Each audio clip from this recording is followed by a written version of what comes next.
चलिए, तो शायद हमने कल तक गन्ने की खेती के बारे में कल लास्ट क्या पढ़ा था? अच्छा, मुझे थोड़ा इन्फॉर्म करो।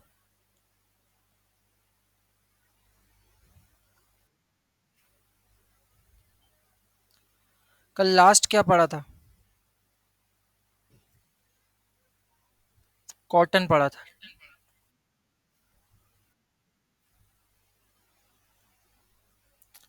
ठीक है। हेडिंग डालेंगे शुगर केन गन्ना। हेडिंग डालेंगे शुगर केन गन्ना।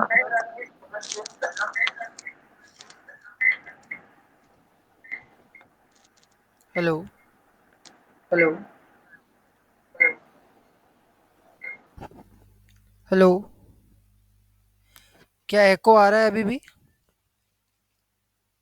हेलो। साउंड क्लियर है? चलिए ठीक है, बढ़िया। तो आज हमको गन्ने के बारे में पढ़ना है। हम उतनी ही देर क्लास करेंगे जितनी देर में हमारे कुछ क्रॉप्स ख़त्म हो जाएं। हम बहुत लंबी क्लास नहीं करेंगे, आज संडे का दिन है। लेकिन हमको ये क्रॉप्स ख़त्म करनी है, तो हम इन क्रॉप्स को आज ख़त्म कर लेंगे और उसके बाद हम कल से जो रेगुलर होगी चीज़ें उनको स्टार्ट करेंगे। वाइट रेवोल्यूशन शुरू होगा, ब्लू रेवोल्यूशन शुरू होगा। इरिगेशन पढ़ना है हमको।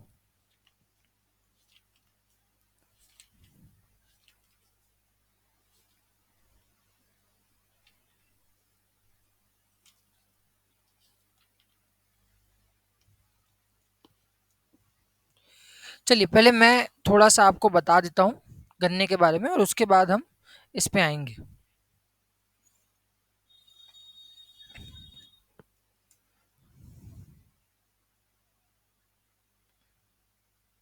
शुगर केन या गन्ना।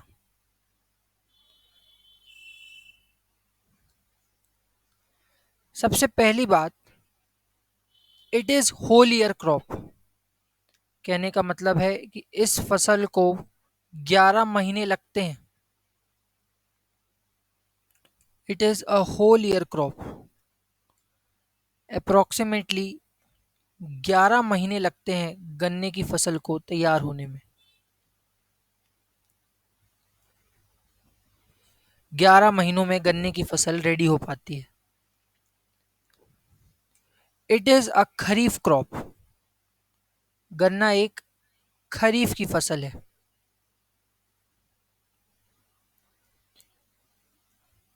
भारत में गन्ना कैसे उगाया जाता है पहले वो समझते हैं। हमारे यहाँ बीट का तरीका अपनाया जाता है गन्ने को उगाने के लिए। What is beet? जो आपने कभी देखा होगा कि आपके घरों में टेबल वगैरह बनती है, तो जो टेबल की साइड में ये पतली पतली फंटियां लगती हैं, इसको बीट कहा जाता है। क्या आपने सुना है कभी? लकड़ी की बीट बोलते हैं इसको। तो वैसे ही क्या होता है, गन्ने को कभी भी जड़ से अलग नहीं किया जाता है। जैसे मान लीजिए ये एक ज़मीन है और इसमें 11 महीने के बाद एक गन्ना कुछ इस तरीके से तैयार हो जाता है। एक गन्ना कुछ इस तरीके से तैयार हो जाता है। तो अब इस गन्ने को, ये जो गन्ना है, इस गन्ने को पूरा नहीं काटा जाएगा। इस गन्ने को केवल नीचे से अलग किया जाएगा यहाँ से। तो इसका रिजल्टेंट जो होगा वो ज़मीन पे इतना सा हिस्सा अभी भी बचा रहेगा। अब 11 महीने बाद ये हिस्सा दोबारा एक गन्ने का रूप ले लेता है। इसको कहा जाता है बीट एग्रीकल्चर। गन्ने की खेती ऐसे होती है भारत में। डायरेक्ट तरीके से भी हो सकती है, बीट के तरीके से तो होती ही है। डायरेक्ट तरीके से भी गन्ने की खेती हो सकती है। पहले मुझे बताओ, ये बीट वाला तरीका समझ में आया? बीट वाला तरीका समझ में आया? दूसरा तरीका होता है कि आप किसी जगह गन्ने के छोटे छोटे पौधे उगा लें, जैसे चावल में उगाए जाते हैं, और उसके बाद उनको खेत में ट्रांसप्लांट कर दें, खेत में विस्थापित कर दें। वह भी एक तरीका होता है। यह दो तरीके हमारे पास मुख्यतः होते हैं जब हम गन्नों की बात करते हैं। यह एक खरीफ फसल है। बारिश के मौसम में इसकी बुवाई होती है।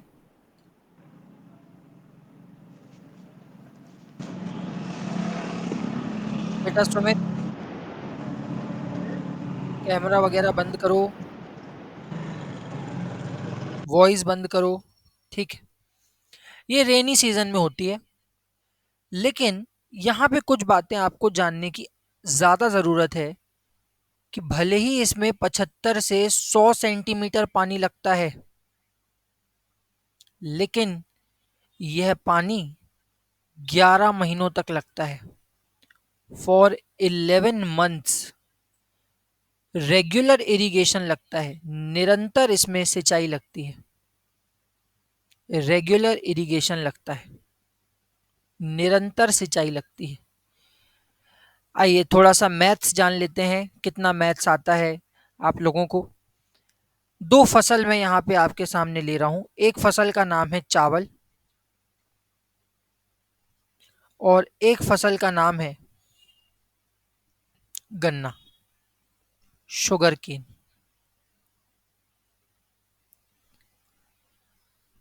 चावल को हम मान के चल रहे हैं 150 सेंटीमीटर पानी लगता है, गन्ने को 100 सेंटीमीटर पानी लगता है।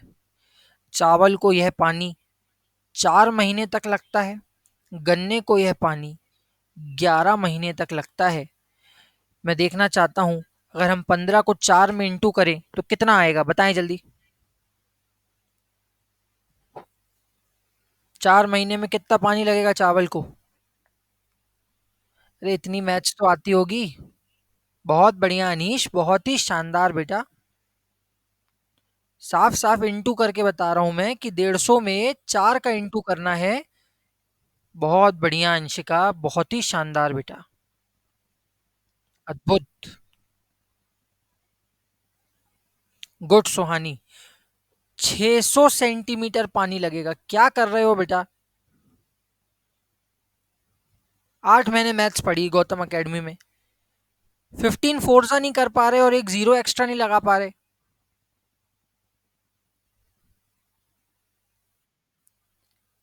चावल को, शुगर केन को कितना लगेगा? चलो एक मौका और देते हैं, शुगर केन का बताओ। 11 महीने में शुगर केन को कितना पानी लगेगा अगर एक महीने में 100 सेंटीमीटर पानी लग रहा है तो?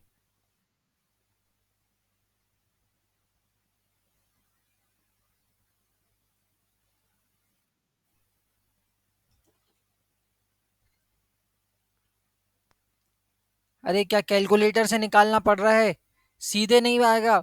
11 को 1 से इंटू करोगे तो आएगा 11 और उसके बाद डबल जीरो। सुहानी मैंने आपका आंसर देख लिया था बेटा, मैं अंशिका और अनीश से जानना चाह रहा था। 1100 सेंटीमीटर पानी आएगा। क्या अब ऐसे सिखाना पड़ेगा आप लोगों को? पहले 1 को 0 से करो, फिर 1 को 0 से करो, फिर 1 1 जा 1, तो 100 का 100 आएगा, फिर एक क्रॉस लगाएंगे, फिर अगेन करेंगे, तो फिर ये 0 फिर 1 फिर 1, सॉरी डबल जीरो, इसको 0 0, ये 1 और ये 1, ऐसे करना पड़ेगा क्या 1100 लाने के लिए? अब क्या चवन्नी मैथ्स नहीं हो रही? 1100 सेंटीमीटर पानी लगेगा। तो आप मुझे बताइए, अगर मैं आपसे बोलूं कि 1 किलो चावल उगाने में 600 सेंटीमीटर पानी लग रहा है और 1 किलो गन्ना उगाने में 1100 सेंटीमीटर पानी लग रहा है, हम बात करते हैं एफिशिएंट होने की, निपुण होने की, एफिशिएंट होने की, निपुण होने की। कोई इंसान कितना निपुण होता है, मेरी बात को समझने की कोशिश करें। अगर मैं कह रहा हूं कि अनीश 1 घंटे में 4 पेज लिखता है, वहीं सुहानी 1 घंटे में एक ही पेज लिखती है, हम बोलेंगे हम अनीश से काम करा लेते हैं, क्योंकि अनीश ज़्यादा एफिशिएंट है, ये बहुत फटाफट काम कर देता है, मतलब कम समय में ज़्यादा काम कर देता है। लेकिन अगर आप कम समय में कम काम कर रहे हो, मतलब आपकी एफिशिएंसी कम है, आपकी निपुणता कम है। जब हम आपसे कह रहे हैं कि चावल, 1 किलो चावल केवल और केवल 600 सेंटीमीटर पानी में उग जाता है, लेकिन गन्ने को 1 किलो उगाने के लिए 1100 सेंटीमीटर पानी लगता है। मतलब जब जमाने भर का पानी डालेंगे तब जाके 1 किलो गन्ना उग पाएगा। आप मुझे बताइए, दोनों में से न्यूनतम जल निपुण या लेस वाटर एफिशिएंट क्रॉप कौन सी है? Less water efficient.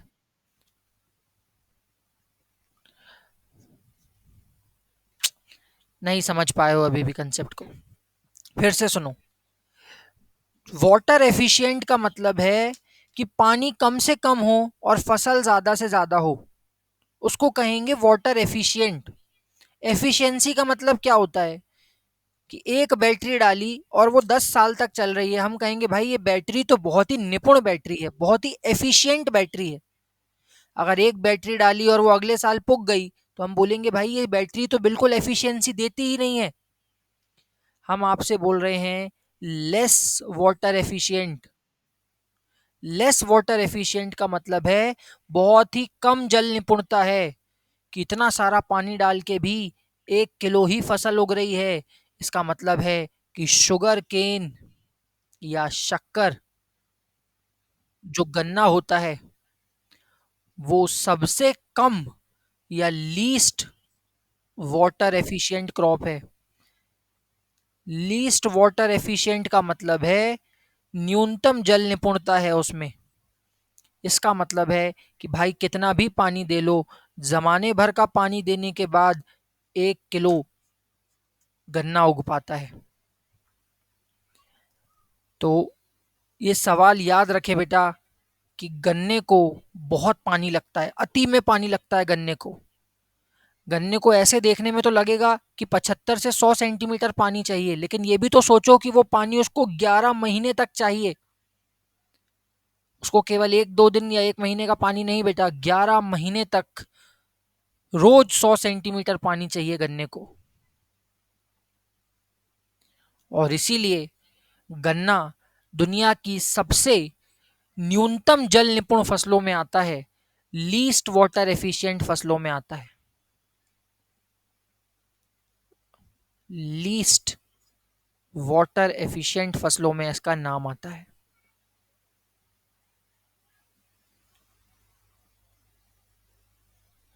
न्यूनतम जल निपुण फसलों में इसका नाम आता है। तो चलिए अब मुझे बताइए, दुनिया में सबसे ज्यादा जल निपुण या मोस्ट वाटर एफिशिएंट क्रॉप्स कौन सी होती होंगी फिर? मोस्ट वाटर एफिशिएंट क्रॉप्स जो कम पानी में बहुत अच्छी उग जाती होंगी, क्या वो मिलेट्स होंगी? क्या वो व्हीट होगा? क्या वो राइस होगा? या वो पल्सेस होंगी? तो इसका आंसर है, सभी गलत बता रहे हैं, इसका आंसर है मिलेट्स। खुरदरी अनाजे, मोटे अनाज, बिल्कुल सही सुमित। बाजरा, ज्वार, रागी, ये वो अनाज हैं जिसको मोदी जी श्री अन्न कहते हैं। अरे भाई साहब, ये तो राजस्थान में उगता है, रेगिस्तान में। कितना भी कम पानी दो ये जी जाएगा, कितनी भी गर्मी दो ये जी जाएगा। मिलेट्स या मोटे अनाज सबसे ज्यादा वाटर एफिशिएंट क्रॉप्स हैं।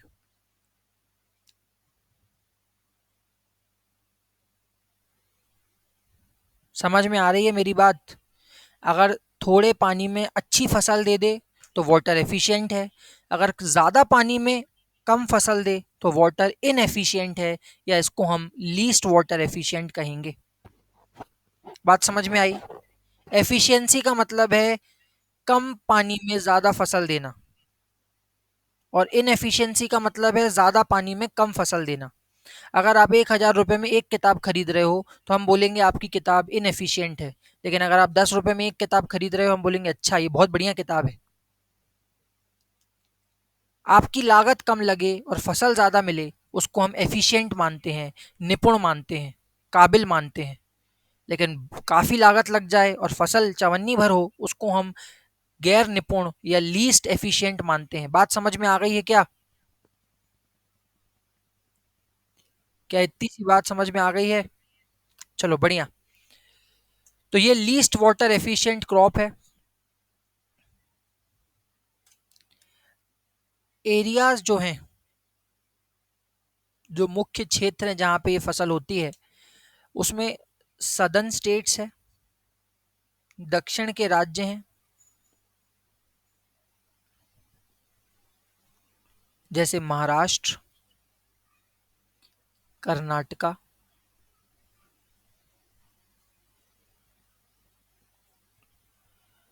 UP, Punjab, MP etcetera. गन्ना बहुत जगहों पे होता है, लेकिन सबसे ज्यादा महाराष्ट्र और यूपी में गन्ना होता है। यूपीएससी ने 2013 में एक सवाल पूछा था जो हम शुगर इंडस्ट्री में करेंगे कि ज्यादातर गन्ना उगाने वाले क्षेत्र जो हैं वो साउथ के राज्यों में क्यों जा रहे हैं, क्यों जा रहे हैं साउथ के राज्यों में। आइए कंडीशंस को जानते हैं तो शायद हम बता कर पाए कि क्यों साउथ के राज्यों में गन्ना उगने जा रहा है नॉर्थ को छोड़ के। नॉर्थ से बेवफाई करके ये गन्ना साउथ में क्यों अपना घर बसा रहा है, इसको जानने की कोशिश करते हैं। क्योंकि भाई इसको कंडीशन चाहिए ह्यूमिड कंडीशन, इसको चाहिए नमी युक्त जलवायु। अब अगर आपको नमी चाहिए, ह्यूमिड कंडीशन चाहिए, तो वो नॉर्थ में बेहतर मिलेगी कि साउथ में? ऑब्वियस सी बात है वो साउथ में बेहतर मिलेगी, क्योंकि वो समुद्र के किनारे है, वहां 12 महीने गर्मी रहती है, तो साउथ में बेहतर आपको ह्यूमिड टेम्परेचर मिलेगा। ट्रॉपिकल क्लाइमेट, यूपी में सर्दियों के समय सब ट्रॉपिकल क्लाइमेट होता है, लेकिन महाराष्ट्र जैसे इलाकों में ट्रॉपिकल क्लाइमेट ही पाया जाता है 12 महीने। बिल्कुल नॉर्थ में हिमालयाज है, वहां क्यों जाएंगे, वहां तो ठंडा रहेगा। साउथ में गन्ने को जरूरत है नमी की, गन्ने को जरूरत है ट्रॉपिकल क्लाइमेट की।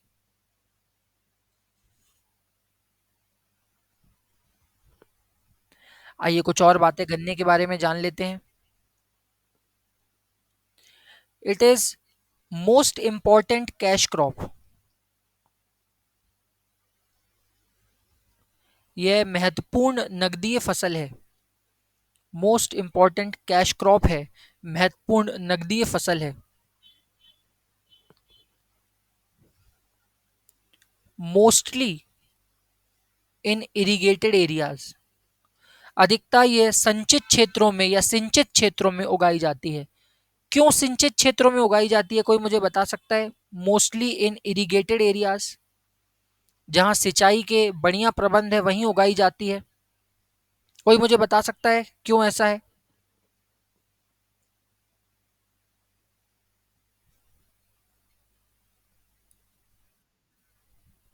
बिल्कुल बिल्कुल सही सुहानी, वाटर ज्यादा लगता है, बहुत अच्छे, बहुत बढ़िया।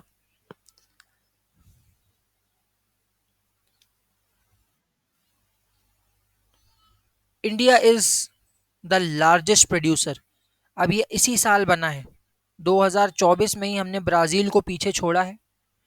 India is the largest producer, 2024 में ही हमने ब्राजील को पीछे छोड़ा है। अब यहाँ पे कुछ फैक्ट्स हैं जो आजू बाजू वहीं कहीं लिख लेना कि शक्कर का कटोरा किसको कहते हैं, शुगर बोल किसको कहते हैं? तो शुगर बोल कहा जाता है, वेस्ट इंडीज के पास एक देश पड़ता है जिसका नाम है क्यूबा, क्यूबा को शुगर बोल कहा जाता है। सेकंड नंबर पे ब्राजील आता है। हमने ब्राजील को इसी दिवाली पीछे छोड़ दिया था, और जनवरी में जो आंकड़े आए थे उससे पता चल गया था कि भारत अब दुनिया का सबसे बड़ा प्रोड्यूसर हो गया है। ऐसा मान के चलिए कि इस साल दिवाली में गुजिया ज़्यादा बन गई तो हमें शक्कर की सबसे ज़्यादा ज़रूरत पड़ गई थी। ये मैंने आपको बता दिया कि पारंपरिक तौर पे ये उत्तर के मैदानों में या नदन प्लेन्स में ग्रो होता था, लेकिन आज ये पंजाब और साउथ के मराठवाड़ा क्षेत्रों में जा चुका है। ठीक है, आइए गन्ने के बारे में पढ़ते हैं। It is a tropical as well as sub tropical crop. ऐसा क्यों लिख रहे हैं? ट्रॉपिकल इसीलिए लिख रहे हैं बेटा क्योंकि ये महाराष्ट्र में बहुत बढ़िया होता है, लेकिन सब ट्रॉपिकल इसलिए लिख रहे हैं क्योंकि ये यूपी और पंजाब में भी हो जाता है। So it is a tropical and सब ट्रॉपिकल क्रॉप। अब मुझे नहीं लगता मुझे ये समझाना पड़ेगा कि ट्रॉपिक ऑफ कैंसर के ऊपर वाले इलाके को सब ट्रॉपिकल कहते हैं और ट्रॉपिक ऑफ कैंसर के नीचे वाले इलाके को ट्रॉपिकल कहते हैं। ये तो शायद इतनी ज्योग्राफी पढ़ने के बाद नॉलेज होगा कि 0 डिग्री से 23.5 डिग्री के बीच के इलाके को ट्रॉपिकल कहा जाता है। ऊपर के थोड़े से इलाके को जो 30-35 डिग्री तक जाता है उसको सब ट्रॉपिकल कहते हैं। इरिगेशन इज रिक्वायर्ड, सिंचाई की जरूरत होती है in the regions of low rainfall, जहां रेनफॉल कम होती है। It can be grown on a variety of sugar cane and sugar beet. दो तरीके से, शुगर केन के तरीके से या शुगर बीट के तरीके से इसको उगाया जा सकता है।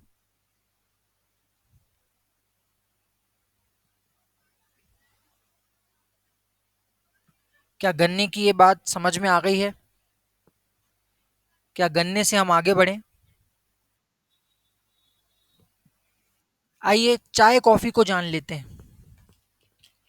प्लांटेशन क्रॉप्स में हमने कल कॉटन पढ़ लिया था, आज हमने गन्ना देख लिया।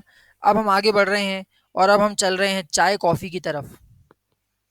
चलो चाय देख लेते हैं पहले। चाय की स्लाइड खोल लेते हैं। ये रही चाय की स्लाइड। पहले तो चाय के एरियाज देखिए, चाय कहाँ कहाँ उग रही है। चाय के लिए सबसे पहले आपको ढूंढना है एक पहाड़। तो जहां आपको अच्छे पहाड़ मिले वहां आप चले जाइए। आप देखिए, नॉर्थ ईस्ट में कोई भी राज्य आ जाए, any state in north east, any state in north east, कोई भी राज्य आ जाए नॉर्थ ईस्ट में, वहां आप इसको उगा सकते हो। सुमित, हिमालय में उगाना के लिए पहले टेम्परेचर की बात तो जान लो कि टेम्परेचर कितना लगता है। अगर मैंने तुमसे कहा कि टेम्परेचर 24 डिग्री सेल्सियस चाहिए, तो तुम्हें हिमालय में कहाँ 24 डिग्री सेल्सियस तापमान मिलेगा बेटा? वहां तो तापमान 2 से 10 डिग्री हो जाएगा ना हिमालय की बर्फों में। जो जो चीजें मैं बता रहा हूं वैसे समझे आप पहले।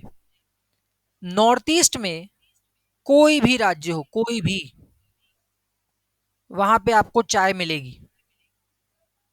ठीक है, कोई भी राज्य हो, आपको वहां पे चाय मिलेगी। बस यही समझ लीजिए, देखा सीखी किया जा रहा है। इसीलिए भारत की सबसे फेमस चाय है दार्जिलिंग की चाय। ये दार्जिलिंग कहाँ पड़ता है बेटा? दार्जिलिंग किस राज्य में पड़ता है? आसाम में, सिक्किम सिक्किम में, आसाम में, सिक्किम में, अरुणाचल प्रदेश में, कि वेस्ट बंगाल में? बहुत अच्छे, बहुत अच्छे। जरूरत ज्यादा है मेरे को लग रहा है इसे खाने की। बेटा दार्जिलिंग पश्चिम बंगाल में पड़ता है। निकाल लो एटलस जल्दी से, एटलस निकाल लें जल्दी से। पता नहीं क्या पढ़े हो गौतम एकेडमी में। दार्जिलिंग की चाय जिसको जीआई टैग मिला हुआ है, भारत का पहला जीआई टैग दार्जिलिंग चाय को है। बेटा ये दार्जिलिंग वेस्ट बंगाल में पड़ता है, और यहीं पे दार्जिलिंग में ही चाय बोर्ड या टी बोर्ड को स्थापित किया गया है। टी बोर्ड की स्थापना यहीं पे हुई है। ये टी बोर्ड एक स्टेट्यूटरी, वैधानिक संस्था है, मतलब पार्लियामेंट ने, संसद ने इसको कानून लाके पास किया है। ये एक वैधानिक संस्था है। एक कानून पास हुआ था, टी बोर्ड्स एक्ट, अधिनियम पारित हुआ था, तब जाके टी बोर्ड की स्थापना हुई। इसका हेडक्वार्टर वेस्ट बंगाल में है, दार्जिलिंग में। आ जाइए नीचे, नीचे देखिए, कर्नाटका के इस इलाके में, तमिलनाडु के इस इलाके में, और केरला के इस इलाके में। कर्नाटका, केरला, तमिलनाडु, इन तीन राज्यों में जहां वेस्टर्न घाट्स का बहुत बड़ा एरिया हमको देखने को मिलता है। कर्नाटका में बाबा बुदान हिल्स, ये सारी पहाड़ियां हैं, वहां भी चाय उगती है। केरला में कार्डेमम हिल्स, नीलगिरी हिल्स, ये हम पढ़ के आए हैं। यहाँ उगती है। और तमिलनाडु में भी नीलगिरी का आधा हिस्सा तमिलनाडु में है, इसीलिए तमिलनाडु भी इसकी चपेट में आ जाता है। लेकिन इन राज्यों में जैसे आंध्र प्रदेश है, यहाँ पे कुछ नहीं उगता। तेलंगाना, आंध्र प्रदेश में ऐसा क्यों? चाय क्यों नहीं उगती यहाँ पे? क्योंकि यहाँ ईस्टर्न घाट्स हैं। ईस्टर्न घाट्स की बात हम नहीं करेंगे। अब आती है हिमालय में। जब आप हिमालय में जाएंगे तो ये बात आपको पता चलेगी कि जम्मू कश्मीर वाले हिमालय में अगर हम जाने की कोशिश करेंगे तो यहाँ का तापमान तो चाय के लिए बेकार तापमान है। पहली बात तो यहाँ बारिश कम होती है, यहाँ बारिश कम है, तो बारिश कम में तो चाय कभी नहीं उगेगी। तो इसीलिए चाय उगती है हिमाचल प्रदेश और उत्तराखंड में, जो नीचे के राज्य हैं। अगर आप ध्यान से देखो तो इस तरीके से ट्रॉपिक ऑफ कैंसर यहाँ से निकलती है, और ट्रॉपिक ऑफ कैंसर के जो पास हैं वहीं पे चाय उगती है। ठीक है, अब चाय के बारे में कुछ चीजें जान लेते हैं पहले, फिर इस पंचायत पे आएंगे तो आपको ज्यादा बेहतर तरीके से समझ में आएगा कि चाय कहाँ पे उगती है। चाय असल में, या टी जो है, ये एक सब ट्रॉपिकल क्रॉप है।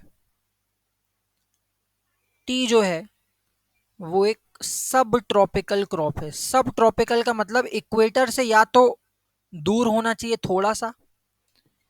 अगर ये इक्वेटर है, देखिए डायग्राम में देखिए, अगर मैं आपसे कह रहा हूं ये 23 डिग्री है और सब ट्रॉपिकल क्लाइमेट चाहिए, तो या तो तुम इक्वेटर से थोड़ा सा दूर हो जाओ, या फिर तुम अपनी ऊंचाई बढ़ा लो ताकि तापमान सब ट्रॉपिकल हो जाए। अब हमको पता है कि पहाड़ में ऊपर जाने पे क्लाइमेट धीरे धीरे कम होता है, तो यहाँ सब ट्रॉपिकल मिल जाएगा। या इक्वेटर से थोड़ा ऊपर चले जाओ तो आपको सब ट्रॉपिकल मिल जाएगा। इसीलिए मध्य प्रदेश में चाय नहीं होती, क्योंकि मध्य प्रदेश में ट्रॉपिकल क्लाइमेट है। तो सब ट्रॉपिकल क्लाइमेट की इसको आवश्यकता होती है। Very good rainfall,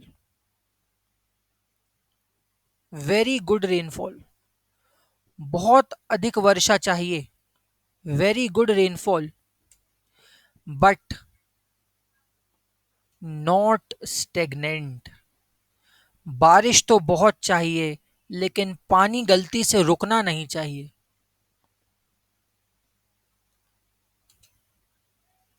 but not stagnant. असल में चाय आज के जमाने के उन निब्बा निब्बियों की तरह है। असल में जो चाय है वो आज के ज़माने के उन निब्बा निब्बियों की तरह है, उन लड़के लड़कियों की तरह है जिनको छोटी सी उम्र में जमाने भर का प्यार मोहब्बत तो चाहिए, लेकिन अगर उनसे बोला जाए कि स्टेगनेंट हो जाओ, शादी ब्याह कर लो, तो वो कहेंगे नहीं भाई, ब्रेकअप कर लेते हैं। चाय को प्यार मोहब्बत की तरह पानी तो बहुत चाहिए, चाय को पानी तो बहुत चाहिए, अति में पानी चाहिए। लेकिन अगर उससे बोला जाए क्या वो पानी रुकना चाहिए, तो वो बोल देगा नहीं भाई, पानी रुकना नहीं चाहिए। अब ऐसी स्थिति आपको एक ही जगह मिलेगी, पहाड़ में, जहाँ पे दनदना के पानी तो गिरेगा। यहाँ चाय लगी हुई है, इस चाय में पानी तो बहुत गिरेगा, लेकिन ये पानी कभी रुकेगा नहीं, क्योंकि ढलान में पूरा पानी नीचे बह जाएगा। और इसीलिए चाय पहाड़ों में उगाई जाती है।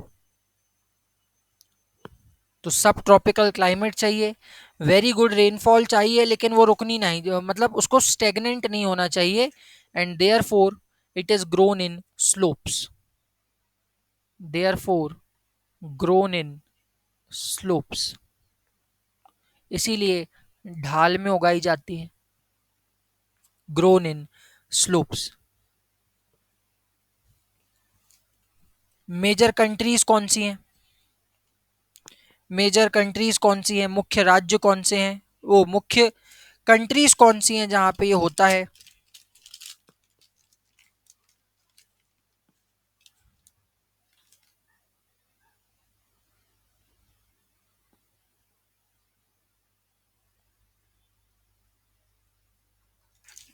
ठीक नहीं चल रहा है ये। मेजर कंट्रीज कौन सी हैं? ये होती है बेटा श्रीलंका में, चाइना में, इंडिया में, मलेशिया में, नेपाल में, भूटान में। ये मेजर कंट्रीज है जहां पे चाय होती है। इतनी बात समझ में आई? चाय के बारे में इतनी जानकारी समझ में आई? बताएं जल्दी। बिल्कुल बिल्कुल, अंग्रेजों की देन है। अंग्रेज हमारे यहाँ आए थे, उनको चाय पीने का शौक था। असल में अंग्रेजों से गलती से एक पत्ती पानी में गिर गई थी। ये जो गलती से एक पत्ती अंग्रेजों से पानी में गिरी तो उससे स्वाद और रंग बहुत बढ़िया आ गया, और उससे अंग्रेजों को लगा कि ये बढ़िया चीज है, तो उन्होंने चाय उगाना शुरू करी। असल में ये चाय जो है वो चाइना से उत्पन्न हुई है, इसीलिए इसको चाय कहते हैं। आप देखो, चाय जो नाम है वो चाइनीज नाम है। आश्चर्य हो रहा है जान के कि जीवन भर से चाय बोलते आ रहे हैं, भैया दो चाय देना, और आज पता चल रहा है चाय तो चाइनीज नाम है, चाय।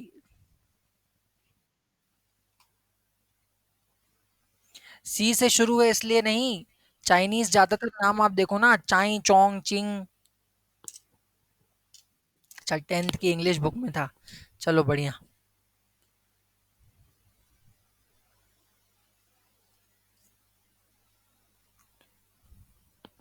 ठीक है, तो टेम्परेचर लिखो। तापमान 20 to 30 डिग्री सेल्सियस। रेनफॉल 150 से 300 सेंटीमीटर, 150 से 300 सेंटीमीटर। बहुत पानी चाहिए इसको।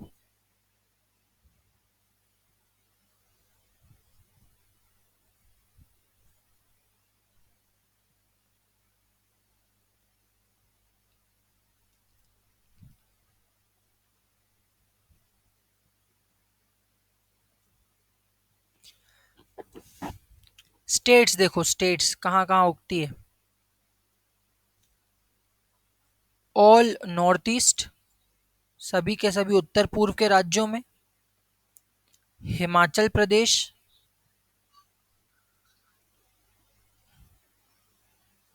उत्तराखंड,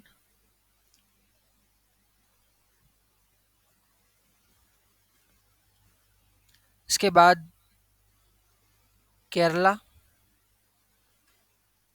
कर्नाटका,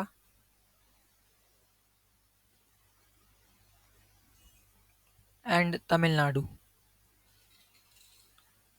कॉफी खत्म होती है यहाँ पे। आइए कॉफी के, ये सॉरी, चाय के बारे में जान लेते हैं। ये एक ट्रॉपिकल सब ट्रॉपिकल क्रॉप है। आप सिर्फ सब ट्रॉपिकल याद रखें। ये पेन क्यों नहीं चल रहा है?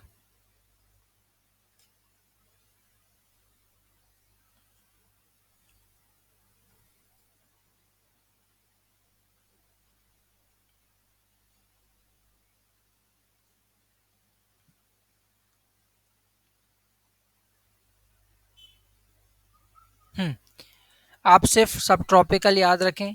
Major tea growing areas Asia में है, अफ्रीका में है, साउथ अमेरिका में है।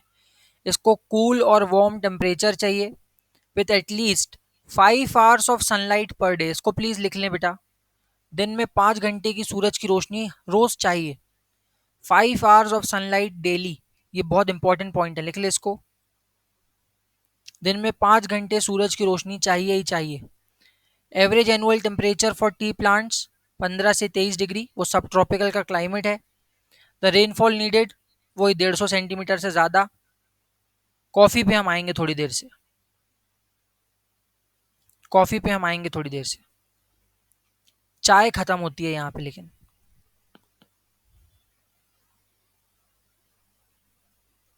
क्या हम कॉफ़ी की तरफ चलें? आइए कॉफ़ी। कॉफ़ी की शुरुआत जो है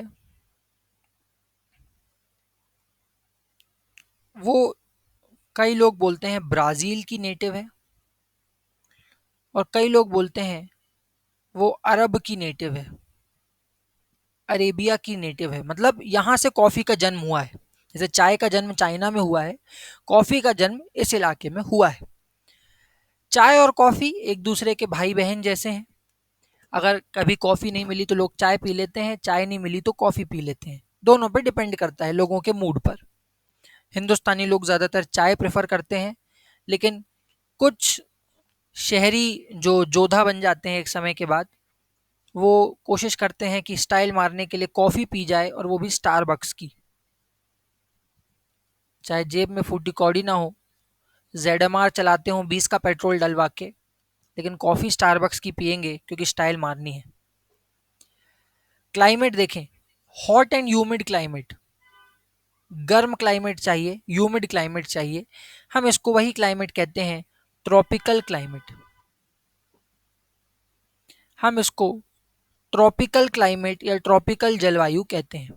तापमान 15 से 28 डिग्री, बारिश 150 से 250 सेंटीमीटर। मैंने कहा ये चाय के जैसा ही रहेगा। इस चीज के लिए सिर्फ, देखो ज्यादातर चीजें चाय की ही कॉमन रहेंगी, सिर्फ दो चीजें अलग हैं यहाँ पे चाय से। पहली, कि जब, अच्छा देखो कॉफी होती कैसे है, कई लोगों ने तो कॉफी देखी नहीं होगी। असल में कॉफी का जो पेड़ होता है ना, वो लाल लाल चेरी होती है, रेड चेरी होती है, लाल रंग की चेरी होती है। अब ये चेरी इस तरीके से पेड़ में आ जाती है। एक बार ये चेरी आ गई, ये चेरी कब आती है? प्री मॉनसून शावर के समय। मैंने आपको बताया था कि कर्नाटका में और केरला में प्री मॉनसून शावर होते हैं, तो उस समय कॉफ़ी की चेरियां खिल उठती हैं, और इसीलिए इसे चेरी ब्लॉसम कहते हैं, अगर आपको याद आ रहा हो तो।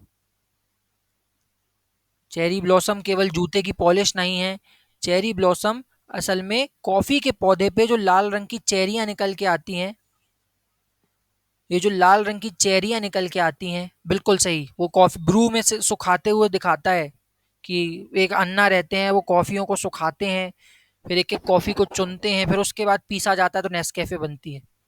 सब बेचने की टैक्टिक्स हैं उनकी।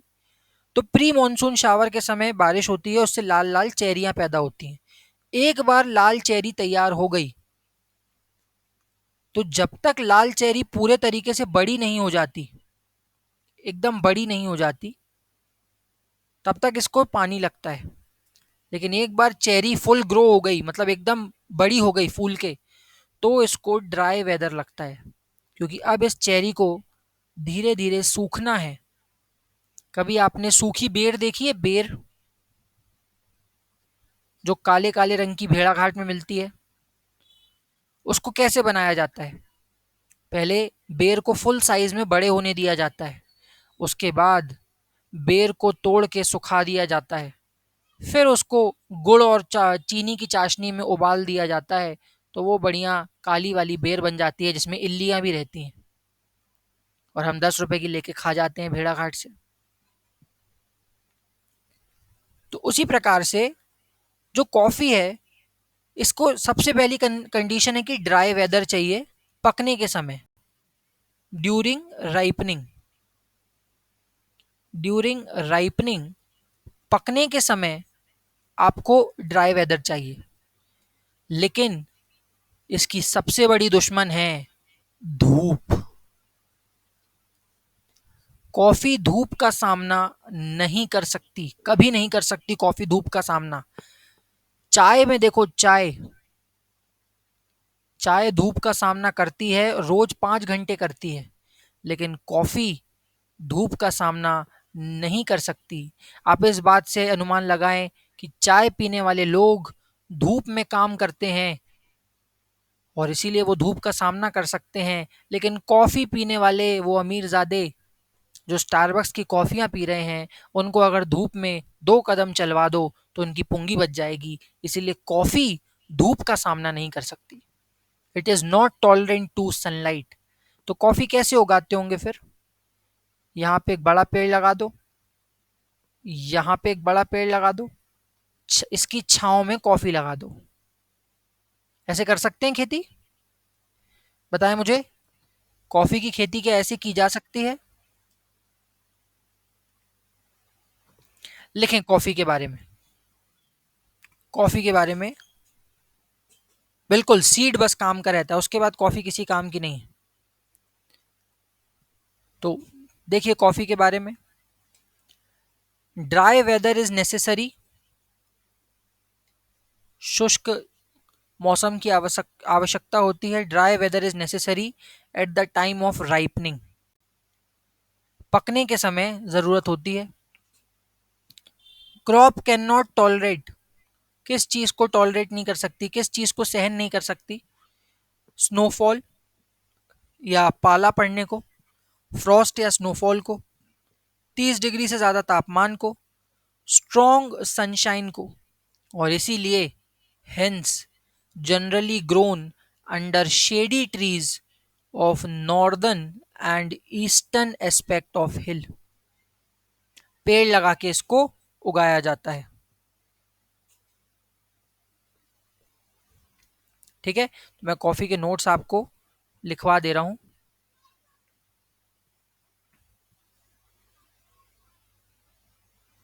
खाली पेज मिल जाए एक।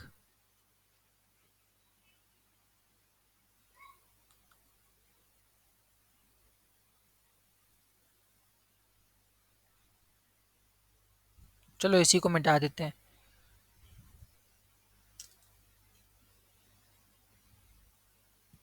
बस ऑयल सीड और बचा है ना?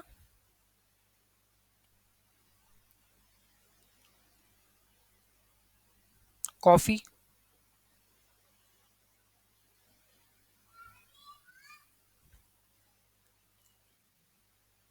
ट्रॉपिकल, बिल्कुल तिलहन बचे हैं, उसी को ऑयल सीड कहते हैं बेटा। Tropical,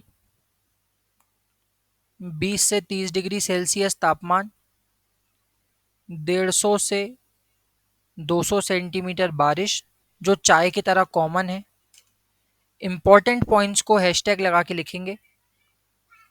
dry weather,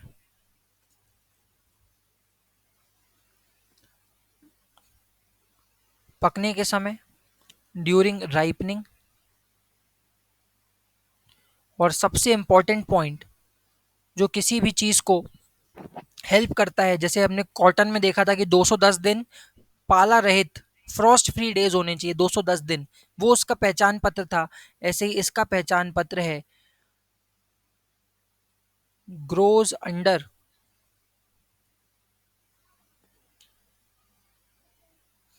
shade of trees, यह पेड़ की छांव में उगाई जाती है। Because it can not tolerate, क्योंकि यह धूप को सहन नहीं कर सकती। It can not tolerate sunshine.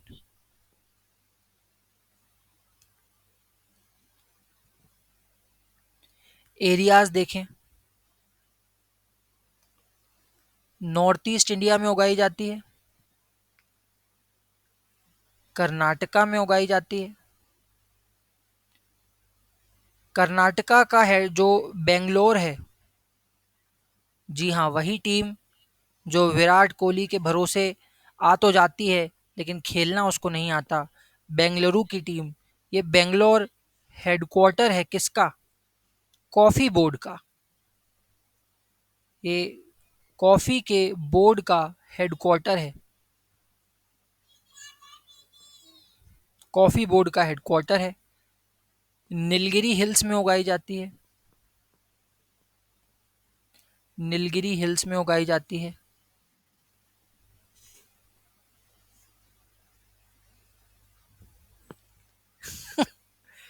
RCB वाले खुद ही बुरा मान के बैठे हैं कि इस साल आ क्यों गए हम।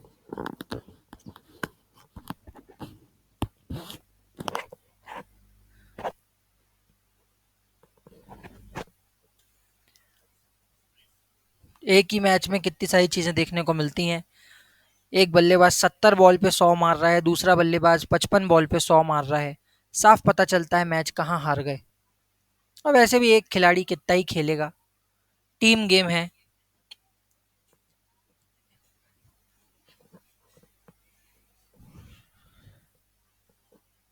खैर कभी ना कभी जीतेंगे और लोग उसकी तारीफ भी करेंगे फिर, लेकिन इस साल उम्मीदें कम लग रही हैं। तो कॉफी यहाँ पे खत्म होती है। लास्ट आ जाते हैं हम ऑयल सीड्स पे, तिलहन पे। आ जाएं ऑयल सीड्स, तिलहन।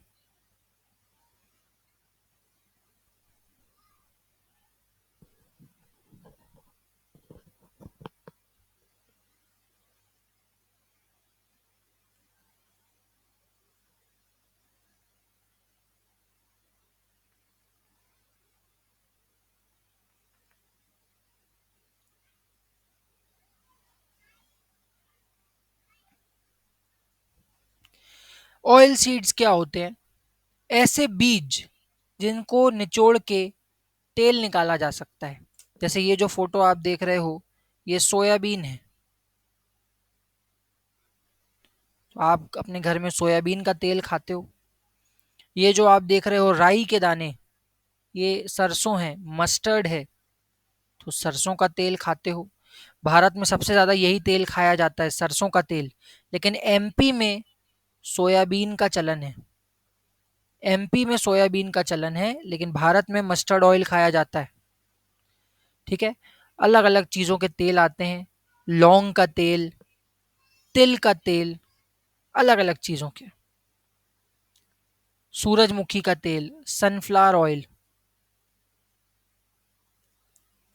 मूंगफली का तेल, फल्ली दाने का तेल, जो उपवास वगैरह में आपकी मम्मी लोग यूज करती होंगी, ग्राउंडनट ऑयल। बहुत सारे प्रकार के तेल आते हैं। आजकल तो चावल से भी निकाल दिया, बिल्कुल सही। लेकिन कोकोनट ऑयल सीड नहीं है बेटा। कोकोनट ऑयल सीड नहीं है। ऑयल सीड मतलब वह बीज जिससे तेल निकलता है, वह बीज जिससे तेल निकलता है। ठीक है। ऑयल सीड्स के बारे में कुछ बातें जानते हैं। पहले ऑयल सीड्स के बारे में मैं बता देता हूँ, उसके बाद अपन ऑयल सीड्स को अलग से भी देखेंगे, मतलब उसमें भी दिखाऊंगा नोट्स के साथ। भारत ऑयल सीड का लार्जेस्ट प्रोड्यूसर है इंडिया में। India is the largest producer of oil seed. Bharat जो है वो लार्जेस्ट प्रोड्यूसर है ऑयल सीड का। India is the largest producer of oil seed. और आप सोच भी सकते हो कि भारत सबसे बड़ा प्रोड्यूसर क्यों है? क्योंकि हमको समोसे से लेके गुजिया तक, पराठों से लेके पुड़ी तक, सब में तेल की जरूरत है। अब ये जो ऑयल सीड्स हैं, ये जो ऑयल है, इनकी वाइड रेंज ऑफ यूज है। कई लोगों को लगता है, ये इसलिए पढ़ाना पड़ता है क्योंकि कई लोगों को लगता है कि ये सिर्फ खाने में प्रयोग होते हैं। नहीं, एडिबल ऑयल खाने के लिए तो प्रयोग होते ही है, साथ ही साथ मैन्युफैक्चरिंग इंडस्ट्री में भी इनका यूज है। विनिर्माण क्षेत्र में भी इसका यूज है। कॉस्मेटिक इंडस्ट्री, लिपस्टिक, परफ्यूम, यहाँ सब में भी इसका प्रयोग होता है। ल्यूब्रिकेंट, चिकनाहट के लिए भी इसका प्रयोग होता है। ल्यूब्रिकेंट्स, चिकनाहट के लिए। साबुन, सोप के लिए इसका भी, इसमें भी इसका प्रयोग होता है। भारत में वैरायटी क्या है, प्रजातियां कौन कौन सी उगती हैं? तो हमें पता है भाई, मूंगफली, ग्राउंडनट, मूंगफली का तेल, सरसों का तेल, सोयाबीन का तेल, सूरजमुखी का तेल, सनफ्लावर ऑयल। ये सारी अलग अलग प्रकार की चीजें उगाई जाती हैं। ठीक है। ये राबी और खरीफ दोनों में होता है। कुछ राबी में होती हैं, कुछ खरीफ में होती हैं। यह राबी और खरीफ दोनों में होती हैं। जैसे सरसों जो है वो राबी में होती है,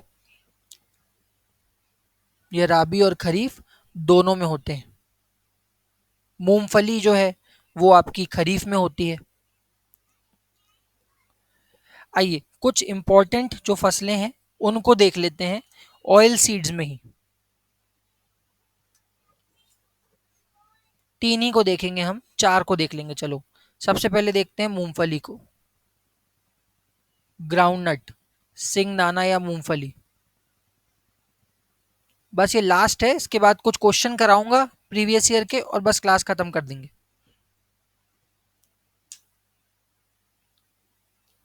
मूंगफली को देख लेते हैं।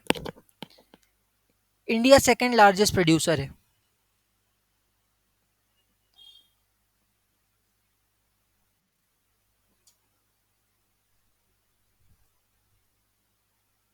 इंडिया सेकेंड लार्जेस्ट प्रोड्यूसर है। अब फर्स्ट चाइना है, ये तो मुझे भी चेक करना पड़ेगा। चलो चेक कर लेते हैं।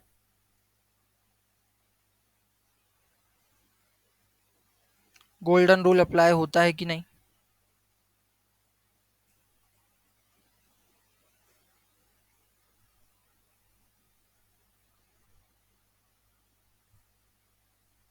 जी हाँ बिल्कुल, चाइना ही है। फर्स्ट चाइना ही है।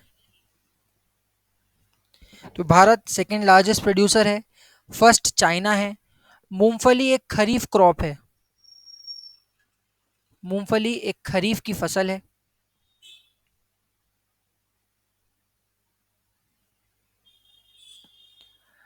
गुजरात इसका लार्जेस्ट प्रोड्यूसर है। Gujarat is largest producer. इसको अंडरलाइन कर लेना, ये पूछ चुका है एक बार। गुजरात इसका लार्जेस्ट प्रोड्यूसर है मूंगफली का।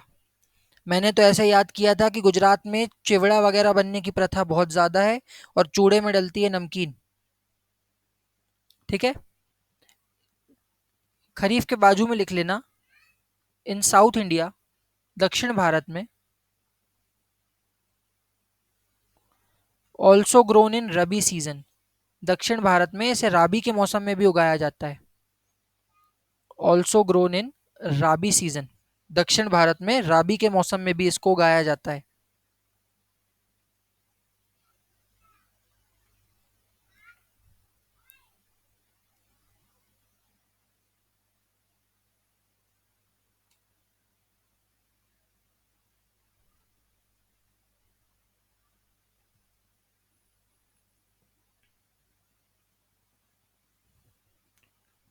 ट्रॉपिकल क्लाइमेट चाहिए।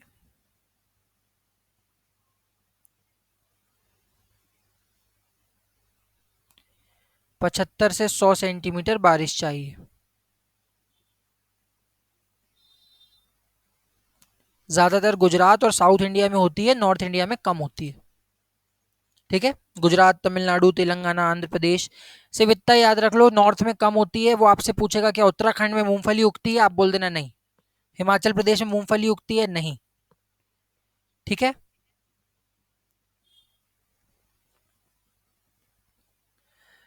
ग्राउंडनट के बाद आइए मस्टर्ड ऑयल पे, सरसों के तेल पर। मस्टर्ड ऑयल, सरसों के तेल। अब इसको कुकिंग के लिए भी इस्तेमाल किया जाता है और प्रिजर्वेटिव के रूप में भी। क्या आपके घरों में अचार बनाए जाते हैं तो आपने देखा होगा उसमें सरसों का तेल ऊपर तक भर दिया जाता है ताकि अचार सड़े नहीं, because it is used as a preservative. उसको बचाव कार्य के लिए प्रिजर्वेटिव के रूप में भी इस्तेमाल किया जाता है।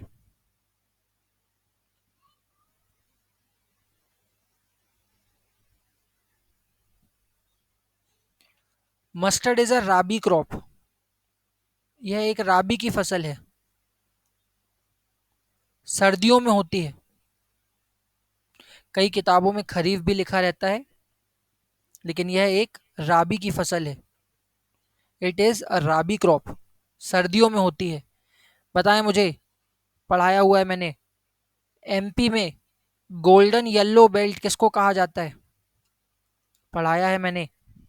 अगर याद आ रहा हो कि अच्छा ऐसा कुछ पढ़ा तो है, स्टेट्स भले ही याद ना आ रहे हो, डिस्ट्रिक्ट भले ही याद ना आ रहे हो, पढ़ा भी है तो बताओ।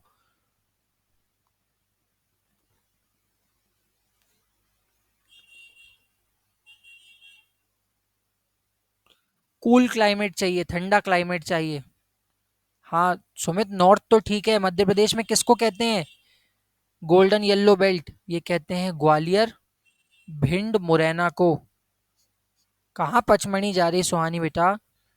ठंडे इलाकों में राबी के मौसम में होता है, मैंने आपको बताया भी था कि कभी ग्वालियर जाने का हो तो जाके देखना। डीडीएलजे में जो पूरे सरसों का एक खेत दिखाया गया है पीले रंग का, जहाँ कबूतरों का सीन शूट हुआ है, ठंडे इलाकों में होता है सरसों। अब ये भी तो सोचो, मक्के की रोटी सरसों का साग पंजाब में फेमस है कि गर्म इलाके केरला में? तो आप बोलोगे सर ये तो पंजाब की फेमस डिश है, पंजाब के लोग खाते हैं बुर्रा बुर्रा करके। तो भाई पंजाब की ठंडे इलाकों की डिश है ना ये। तो कोल्ड क्लाइमेट चाहिए, कूल क्लाइमेट चाहिए, राबी की फसल है ये। रेनफॉल 50 to 70 सेंटीमीटर, क्योंकि राबी की फसल है।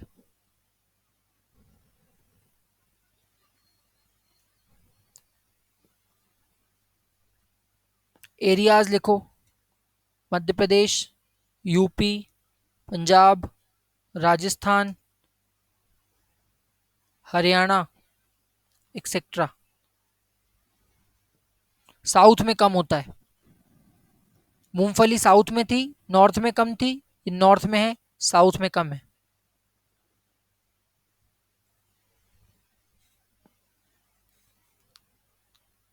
एक और तेल है, पाम ऑयल, ताड़ी का तेल।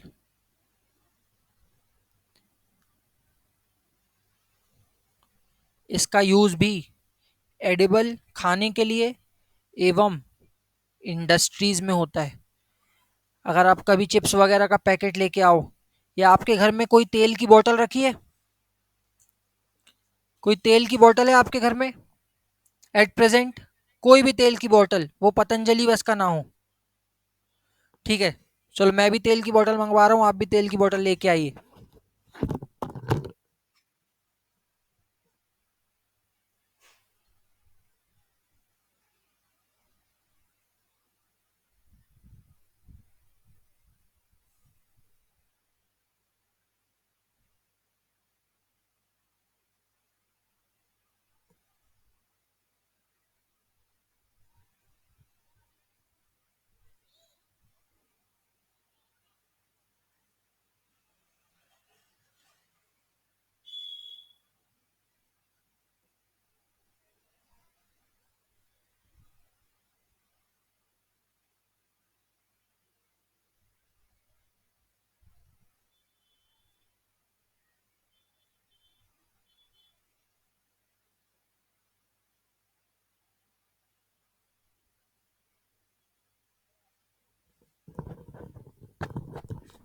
अरे नहीं, खाने वाला नहीं बेटा सुमित, सिर में लगाने वाला तेल बोल रहा हूँ।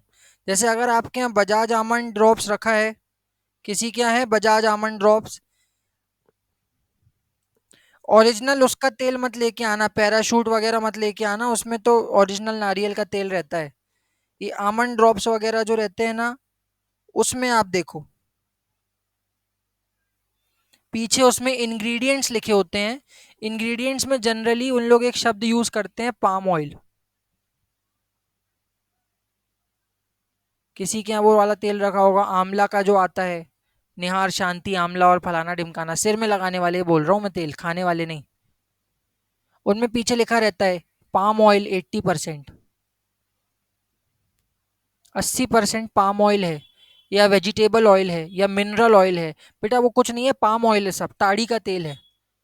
बहुत खतरनाक तेल है हमारे लिए, ऐसा बाबा रामदेव कहते हैं। पाम फेस वॉश बेटा वो दूसरी चीज़ है, वो तो ठीक है, वो पाम फेस वॉश अलग आता है। ये पाम ऑयल उसी से निकाला जाता है, पाम के जो बीज होते हैं, ताड़ी के जो बीज होते हैं उससे। एडिबल ऑयल इंडस्ट्री में इसका यूज होता है।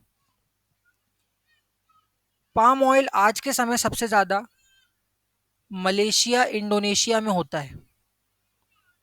हमारे यहाँ बहुत कम होता है। मलेशिया इंडोनेशिया में होता है।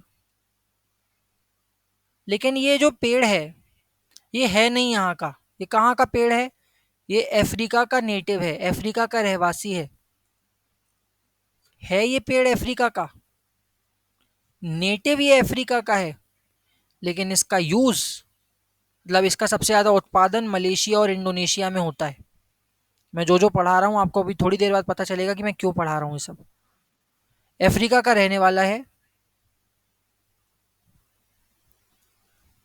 अब ये सब तो मुझे नहीं पता अनीश की आर्गेमोन ऑयल क्या है, होगा कोई ऑयल इन्होंने खुद बना लिया होगा। मलेशिया और इंडोनेशिया में सबसे ज्यादा उत्पादन होता है। 80% इंडिया इंपोर्ट करता है, बाहर से मंगाता है। मतलब हमारा देश 80% पाम ऑयल इंपोर्ट कर लेता है। और इसीलिए, अच्छा, 80% भारत इंपोर्ट करता है। ये जो 80% भारत इंपोर्ट करता है, बाहर से मंगाता है, वो मलेशिया इंडोनेशिया से ही मंगाता है। और इसीलिए नॉर्थ ईस्ट इंडिया में, उत्तर पूर्वी भारत में national mission on oil palm शुरू किया गया। राष्ट्रीय ऑयल पाम मिशन शुरू किया गया। ताड़ी का तेल मिशन की शुरुआत करी गई। National oil palm mission, north east India में फोकस करते हुए, ताकि हमको बाहर से ज़्यादा तेल नहीं खरीदना पड़े। इसके बहुत से यूजेस हैं, जैसे कॉस्मेटिक्स में इसका यूज़ होता है, लिपस्टिक, साबुन वगैरह बनाने में, तेल वगैरह में इसका इस्तेमाल होता है। कॉस्मेटिक्स वगैरह में इसका यूज़ होता है। साथ ही साथ आजकल इसका यूज़ फ्यूल के तौर पर, ईंधन के तौर पर भी प्रयोग में चल रहा है। क्या इसको फ्यूल के तौर पर इस्तेमाल किया जा सकता है? पाम ऑयल हो गया, मस्टर्ड हो गया, ग्राउंडनट हो गया। सोयाबीन की कुछ खास ज़रूरत नहीं है वैसे, सोयाबीन ऑयल की। तो चलिए ऑयल्स के बारे में थोड़े से नोट्स देख लेते हैं। Different oil seeds are grown covering 12% of total crop area. 12% Bharat के भूमि क्षेत्र में तेल वाले बीज उगाए जाते हैं। Not benefited from green revolution. हरित क्रांति से इसको लाभ बिल्कुल नहीं हुआ बेटा, बेकार पड़ी हरित क्रांति। मेन ऑयल सीड्स कौन से हैं? मूंगफली है, मस्टर्ड है, कोकोनट है, तिल है, सेसमे, सोयाबीन है, कैस्टर सीड्स है, कैस्टर ऑयल बनता है, कॉटन सीड्स हैं, कॉटन का तेल तो मैंने कभी सुना नहीं, लिनसीड, सनफ्लावर। इनमें से ज़्यादातर एडिबल हैं, खाने वाले हैं और कुकिंग के लिए प्रयोग में आते हैं। लेकिन कुछ ऐसे भी हैं जो कच्चे माल की तरह रॉ मटेरियल के तौर पे इस्तेमाल होते हैं in production of soap, cosmetic, ointment वगैरह वाली चीज़ों में।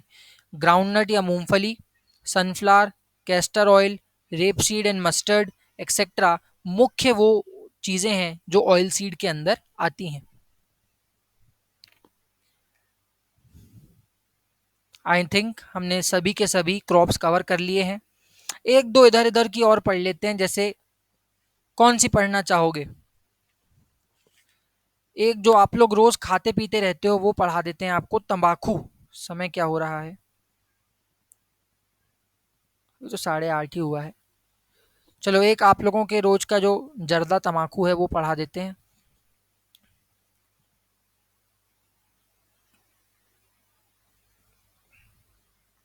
क्वेश्चन कराएंगे बाद में।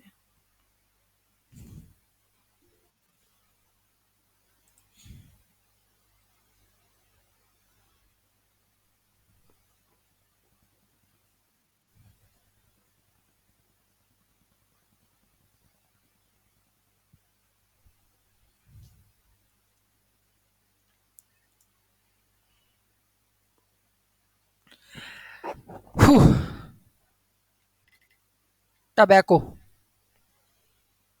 तंबाकू। तंबाकू का पत्ता कैसा होता है?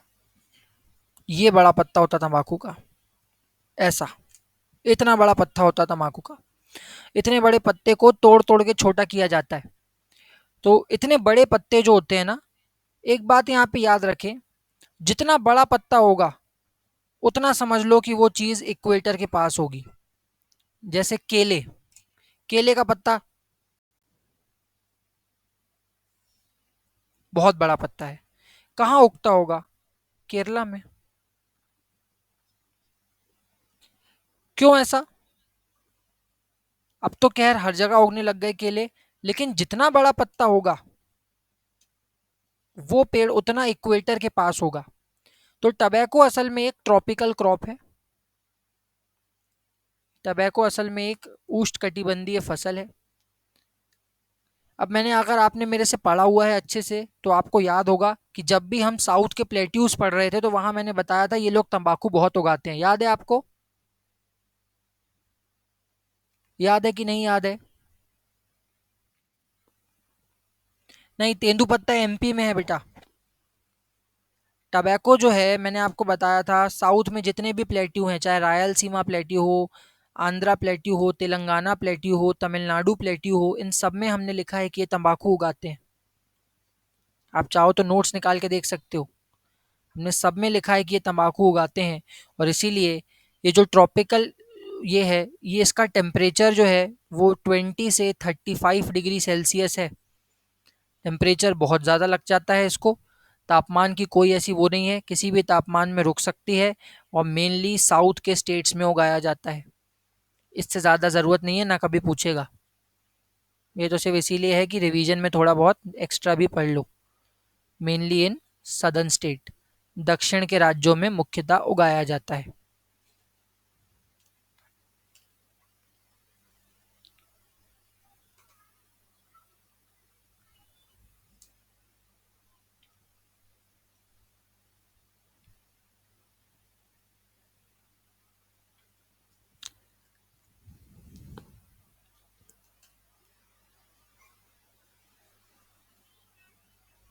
ठीक है, चलो,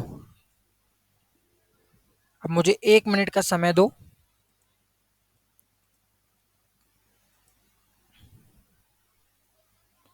1 मिनट का समय दो मुझे। मैं कुछ क्वेश्चंस आपके लिए निकाल के ला रहा हूँ, यूपीएससी प्रीवियस ईयर क्वेश्चंस जो है।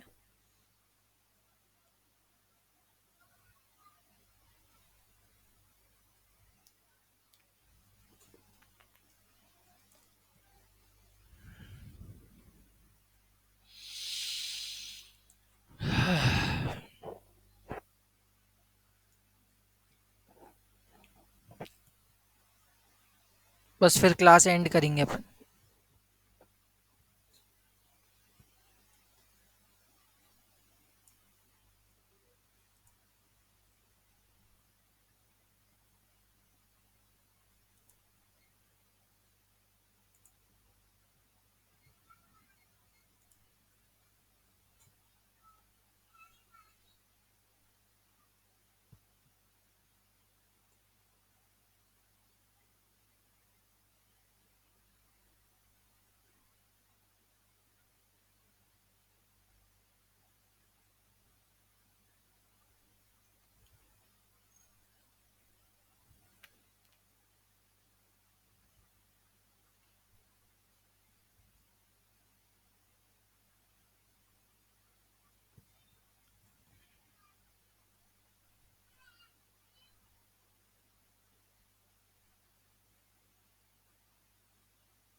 जब तक पानी वगैरह पी के आओ, जब तक क्वेश्चन निकाल रहे हैं।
चलिए,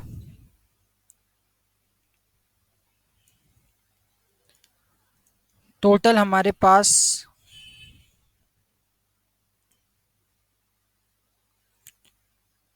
लगभग 6 क्वेश्चन है।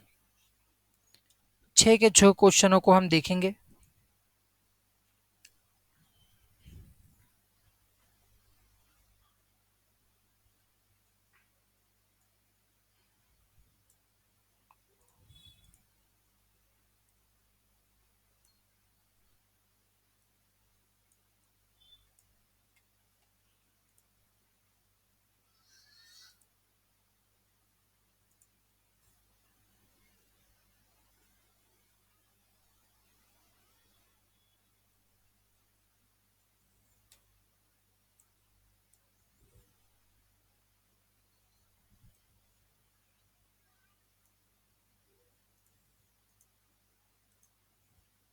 क्या आपको स्क्रीन दिख रही है?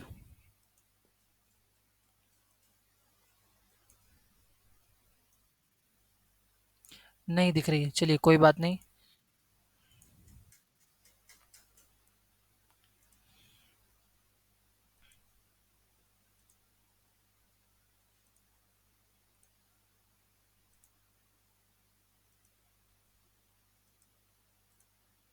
अभी दिख रही है?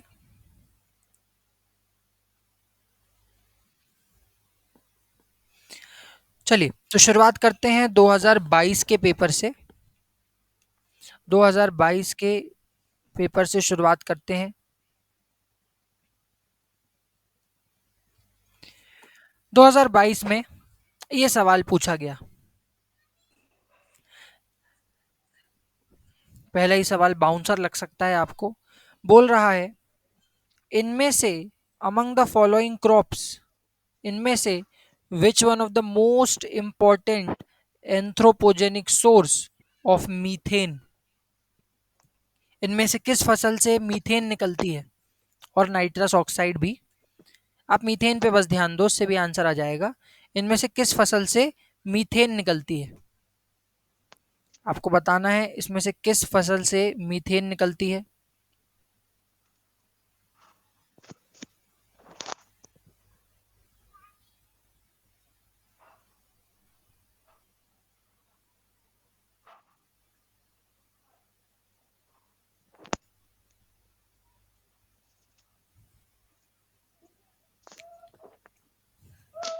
सुहानी कह रही है वीट। चलो मैं पोल कर लेता हूँ, मैं पोल कर लेता हूँ।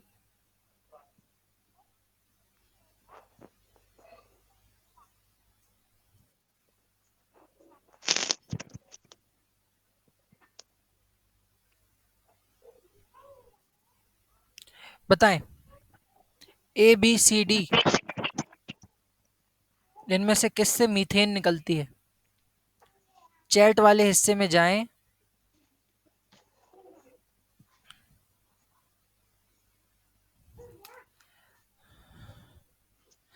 तो करेक्ट आंसर है बेटा, दोनों ही गलत हो, वह है चावल के खेत।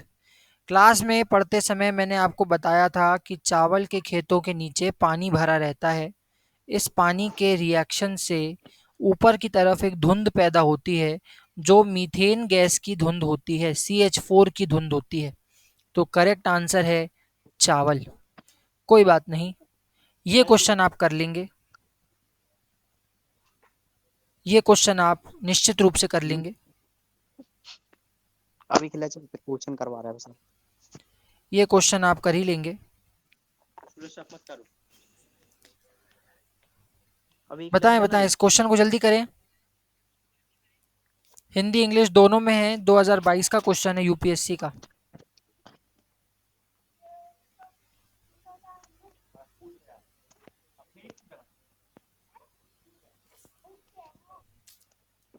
मैं पोल नहीं दे रहा हूँ, चैट सेक्शन में बताओ क्या आंसर होगा।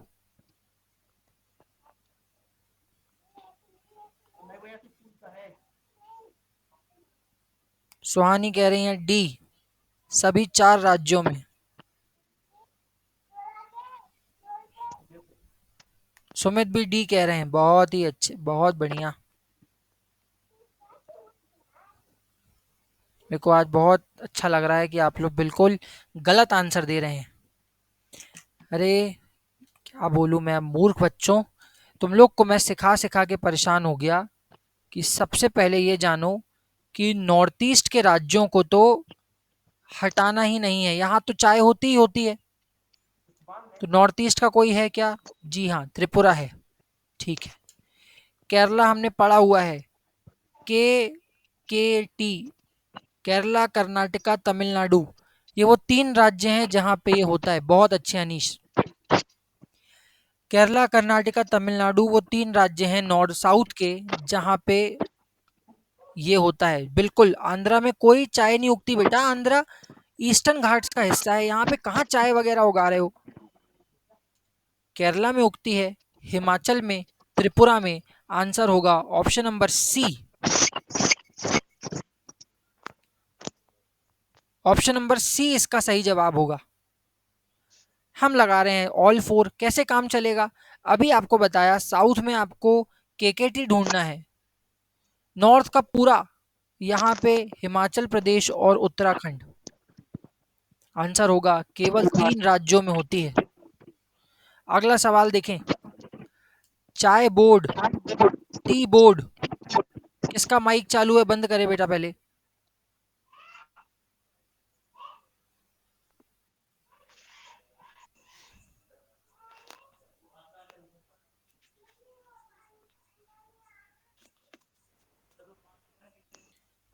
देखें, टी बोर्ड, चाय के बोर्ड के बारे में मैं बता चुका हूं आपको पहले भी। टी बोर्ड के बारे में एलिमिनेशन मेथड। जो पॉइंट गलत लग रहा है उसको अलग करें और आंसर बताएं। 2022 का क्वेश्चन है।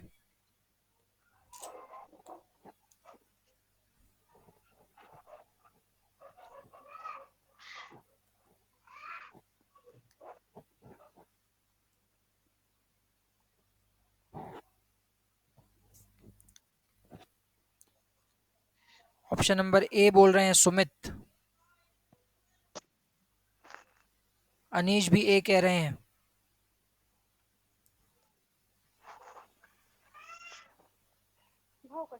बिल्कुल बिल्कुल सही, बहुत बढ़िया अनीश। सुहानी कह रही हैं डी। आइए देखते हैं।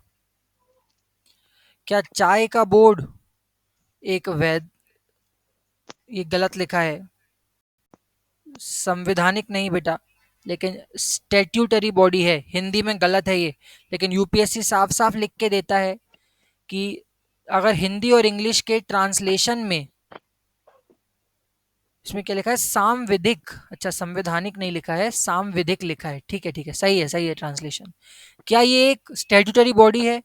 जी हाँ, ये एक स्टैट्यूटरी बॉडी है। अगर आपको याद हो तो मैंने चीख चीख के बताया था कि टी बोर्ड पार्लियामेंट के एक कानून से बनाया गया है, मतलब ये एक वैधानिक संस्था है, स्टैट्यूटरी बॉडी है। तो वन सही है। अगर वन सही है तो बी को तो ऑप्शन लगा नहीं सकते आप, और सी को ऑप्शन लगा नहीं सकते आप, तो आप बी और सी को काट दोगे। फिर आएगा ये एक रेगुलेट। अब देखो, या तो 3 होगा या 4 होगा, तो मैं ऑप्शन नंबर 2 को पढ़ूंगा कि नहीं? ऑब्वियस सी बात है, मैं सेकंड वाले को पढ़ने तक का समय नहीं दूंगा, क्योंकि ये मेरे ऑप्शनों में ही नहीं है। 1 सही है, या तो 3 होगा या 4। टी बोर्ड का हेड ऑफिस बेंगलोर में है। नहीं भाई, गलत। ये तो दार्जिलिंग में है, और वो तो वेस्ट बंगाल में पड़ता है। तो आंसर हो जाएगा ऑप्शन नंबर डी। 1 और 4 सही है, 1 और 3 सही नहीं है। बेंगलोर में किसका हेडक्वार्टर है? वो तो कॉफी का हेडक्वार्टर है साहब। पढ़ा है कि नहीं पढ़ा है? यस और नो में जवाब दें जल्दी। गलती हो गई कोई बात नहीं, लेकिन पढ़ा है अभी। चलिए 2021 के सवालों पे नजर डालते हैं। इनमें से कौन सी फसल लीस्ट वाटर एफिशिएंट क्रॉप है? न्यूनतम जल दक्ष फसल है, वह कौन सी फसल है जिसको बहुत सारा पानी लगता है लेकिन फसल थोड़ी सी होती है? बहुत अच्छे, बहुत बढ़िया। करेक्ट आंसर होगा इसका ऑप्शन नंबर ए, गन्ना। पहली बात देखो, मिलेट तो सोच के भी नहीं लगा सकते, मैंने बताया मिलेट या बाजरा राजस्थान में होने वाली फसल है। बाजरा नु रोटलो खाते हैं।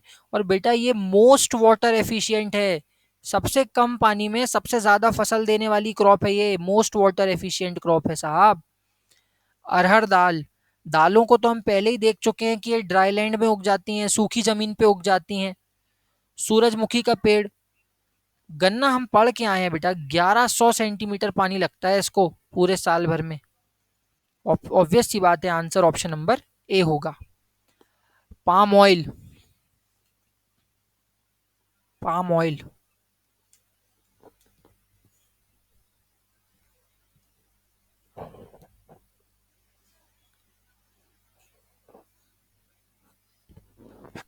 बताएं क्या जवाब होगा?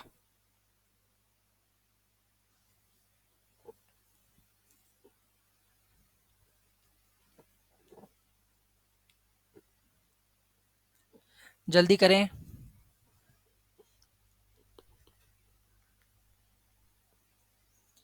आपके नोट्स में हर एक चीज अवेलेबल है, हर एक चीज।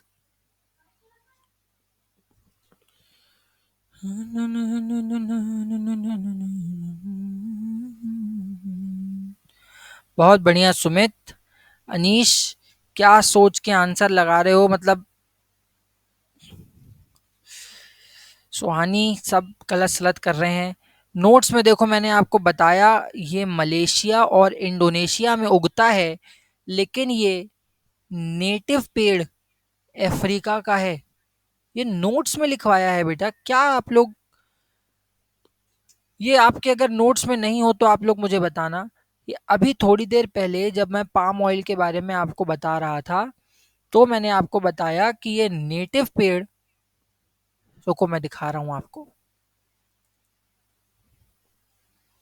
ये देखो मलेशिया इंडोनेशिया में है लेकिन अफ्रीका का नेटिव है।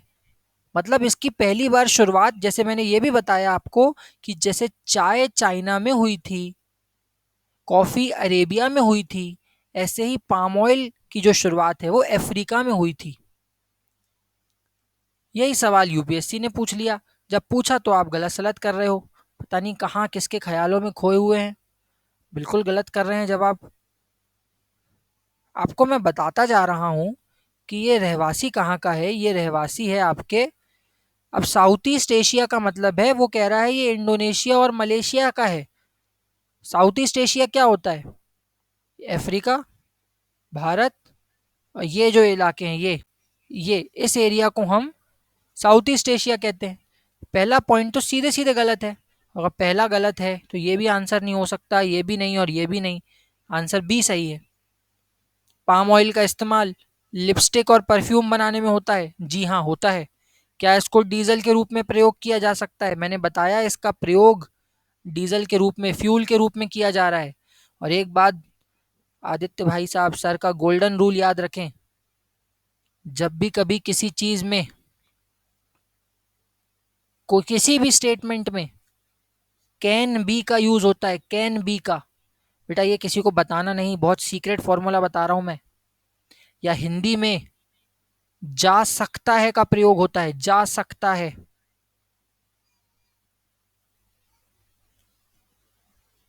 स्टेटमेंट समझिए, कैन बी या जा सकता है का प्रयोग होता है। यह कथन 90% सही होते हैं। ये गोल्डन रूल है भाई, मैंने बहुत प्रैक्टिस करी है तब जाके इन आंकड़ों पे पहुंचा हूं। हवा में मैं आप बात नहीं करता, कोई भी, आप मेरे को जानते हो। जब भी कभी कोई स्टेटमेंट ऐसा आता है जिसमें लिखा होता है कैन बी, किया जा सकता है, जैसे मैं आपसे एक स्टेटमेंट कह रहा हूं कि एक बिल्ली को साइंस की मदद से बिल्ला बनाया जा सकता है, बनाया जा सकता है, बिल्कुल आने वाले भविष्य में बनाया जा सकता है। हो सकता है विज्ञान उतनी तरक्की कर ले। ये स्टेटमेंट कहीं से कहीं तक गलत नहीं है। अगर मैं आपसे कहूं क्या चांद में चावल उगाया जा सकता है? जी हाँ, कोई भी तकनीक ऐसी आ सकती है जो चांद में चावल उगा सकती है। हो सकता है हम कोई मशीन ले जाके वहां चावल उगा दे। आप ये नहीं कह सकते कि चांद में चावल नहीं उगाया जा सकता। किसी भी चीज को मना करने के लिए आपके पास प्रमाण होने चाहिए। और जब भी आपसे यूपीएससी कहता है कि फलानी चीज की जा सकती है, जी हाँ, बिल्कुल की जा सकती है। मनुष्य की संभावनाओं का कोई अंत नहीं होता। ऐसे स्टेटमेंट यूपीएससी में हमेशा सही होते हैं। इसी प्रकार से मैंने आपको बताया था, जब भी कभी सम या कुछ शब्द आए, कुछ, ये 100% सही होते हैं। 100% टाइम ये कथन सही होते हैं। जैसे कुछ मशरूम जहरीले होते हैं, 100% बात है भाई। दुनिया में करोड़ों मशरूम हैं, कुछ तो जहरीले होते ही होंगे। दुनिया अभी पूरे मशरूम जान नहीं पाई है। यूपीएससी ऐसी हवाबाजी वाली बातें करेगा। कुछ मशरूम जहरीले होते हैं, 100% सही है। कुछ मशरूम ठंडे इलाकों में उगते हैं, 100% सही बात है। कुछ मशरूम को खाया जा सकता है, लेकिन कुछ मशरूम में दवाइयों के गुण होते हैं, बिल्कुल सही बात। 100% सही बातें हैं, तीनों कथन सही है। यूपीएससी 2023 का स्टेटमेंट है, 23 का क्वेश्चन है मशरूम वाला। कुछ शब्द, कुछ का मतलब एक समुद्र में से कुछ बूंद पानी निकाल लिया। अब आपसे बोला जाए कि क्लास में 1000 बच्चे हैं और हम उसमें हवाबाजी में कह दें कि इनमें से कुछ बच्चे यूपीएससी निकाल सकते हैं, ये स्टेटमेंट कहाँ गलत है? आप मुझे इतना बता दो। क्या ये स्टेटमेंट गलत है? नहीं है भाई। क्लास में 1000 बच्चे हैं, कोई ना कोई निकाल ही लेगा। 2020 के प्रश्नों पे आते हैं। ये क्वेश्चन गलत होना नहीं चाहिए, नहीं तो समझ ले कि आप लोग केवल यहाँ हवाबाजी कर रहे हैं, मक्कारी मारने आए हैं और पढ़ाई लिखाई बिल्कुल जीरो चल रही है। आप लोग किसी के दोस्ती प्यार में पागल हो चुके हैं, जिनको इतना भी समझ में नहीं आ रहा कि मास्टर चिल्ला चिल्ला के आपको बता रहा है कि भैया ये क्या है, इसका आंसर आपको मैं कई बार बता चुका हूँ, नोट्स करवा चुका हूँ, लेकिन आप नहीं कर पा रहे हैं। बहुत अच्छे अनीश, बहुत बढ़िया।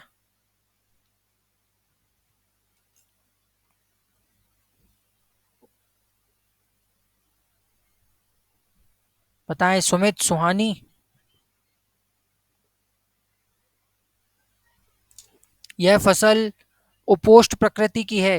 This is a sub tropical crop, is sub tropical in nature. Hard frost is injurious to it. It requires 210 frost free days. पाला रहित 210 दिन चाहिए इसको।